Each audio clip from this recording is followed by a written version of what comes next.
안녕하세요. 오늘은 왜 중국의 우수 인재들이 반도체로 모이기 시작하는가라는 소식을 전해드리겠습니다. 중국 반도체 굴기의 선공장으로 불렸던 칭화 유니그룹이 지난달 16일과 이달 10일 잇따라 디폴트를 냈습니다. 그동안 시장에선 칭화 유니의 자금 사정이 어렵다는 풍문이 끊이지 않았지만 신용등급 AAA의 국유 기업이 실제 디폴트에 빠질 것이라고 예상한 사람은 거의 없었습니다. 반도체 산업은 인재와 기술, 경험, 자본이 어우러져야 하는데 돈 쏟아붓기에만 너무 치중하고 있습니다. 한편으론 수조 원에 달하는 먹튀 사고가 터지고 다른 한편으론 칭화유니 같은 국유기업이 자금난에 시달리는 걸 보면 자원 배분 효율이 떨어진다는 지적도 틀린 말은 아닌 것 같습니다.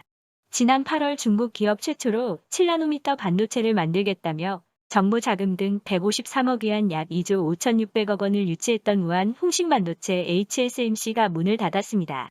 더코마 반도체 그룹은 장수성 난징과 화이안에 반도체 회사를 차리고 100억 위안 1조 6천억 원의 정부 투자를 받았으나 투자 유치 당시 제시했던 기술이나 해외 협력사가 없는 것으로 드러나기도 했습니다. 많은 전문가는 그러나 최근의 사건이나 시행착오는 시간이 지나면 결국 중국의 자산이 될 것이라고 보고 있습니다. 자본이 있는 곳에 인재는 몰리는 법이고 시간이 지나면 경험도 쌓이기 때문입니다. 중국이 반도체에서 성과를 내지 못한 이유도 최고급 인재가 모이지 않았던 탓이라는 의견도 있습니다.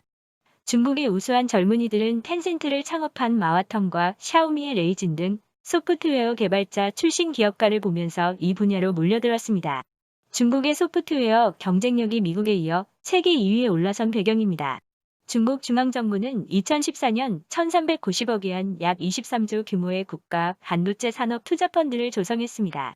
지난해 9월에는 2,040억 위안 약 34조를 들여 2차 반도체 펀드를 만들었습니다. 지방정부와 민간 투자를 합하면 2025년까지 매년 2,000억 위안 약 33조 원 이상이 반도체 산업에 유입될 것으로 예상됩니다. 작년 말 기준 중국 전역에서 50여 개의 대형 반도체 프로젝트가 진행되고 있습니다. 대형 프로젝트들은 중국의 취약점이자 한국의 강점인 메모리 반도체 공장에 집중돼 있습니다. 미국의 제재로 핵심 반도체를 구하기 어렵게 된 화웨이는 상하이에 400억 위안 약 6조 7천억을 들여 반도체 연구개발센터를 짓고 있습니다.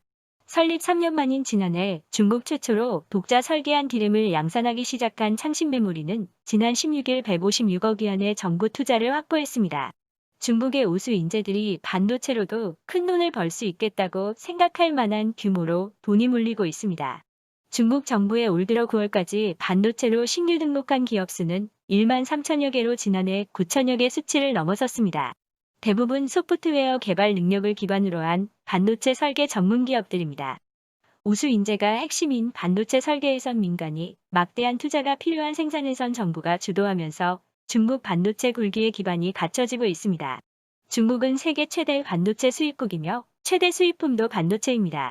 지난해 3,059억 달러, 약 336조 원 어치의 반도체를 수입했습니다. 중국 정부는 2014년 반도체 산업 발전 추진 요강을 내놓고 반도체 굴기에 본격 착수했습니다.